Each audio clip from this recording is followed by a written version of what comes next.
ஒரு அடர்ந்த காட்டின் ஓரத்தில் பழைய ஒரு ஆலமரத்தின் கீழ் ஒரு புத்திசாலி குரங்கு வாழ்ந்து வந்தது.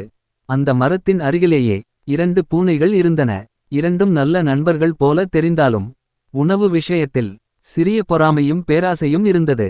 ஒரு நாள் காட்டில் மிகவும் பசி.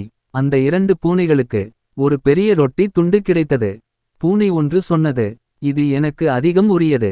நான் தான் முதலில் பார்த்தேன். பூனை 2 கோபமாக, இல்லை, நான் தான் அதை எடுத்தேன். அதனால் பாதி எனக்கு. இரண்டும் சத்தம் போட்டு சண்டை போட ஆரம்பித்தன.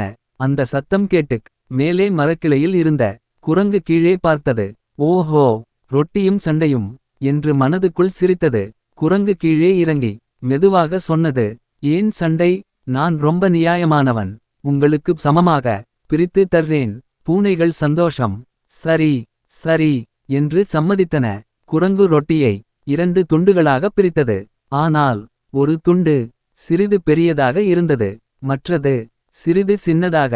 பூனை 1, அது பெரியது. எனக்கு அநியாயம். பூனை 2, ஆமாம், சமமாய் இல்லை.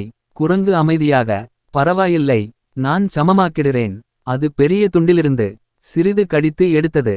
ஆனால் இப்போ மற்ற துண்டு பெரியதா தோன்றியது. பூனைகள் மீண்டும், இப்போ அது பெரியது. குரங்கு மீண்டும் அந்த துண்டிலிருந்து ஒரு கடி. இப்படியே இது பெரியது, அது பெரியது. சிறிது நேரத்தில் ரொட்டி ரொம்ப சின்னதாயிட்டது. இறுதியில் குரங்கு கடைசி துண்டையும் ஒரே கடியில சாப்பிட்டது. பூனைகள் திகைத்து நின்றன. எங்க ரொட்டி? குரங்கு சிரித்தபடி சொன்னது, நான் நியாயம் செய்தேன்.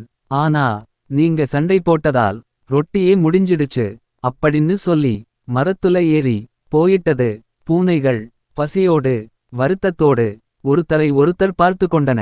அப்போ தான் அவைகளுக்கு புரிந்தது, நெறி ஒற்றுமை இல்லாதவர்களின் பலனை 3வது நபர் எடுத்துக் கொள்வான்.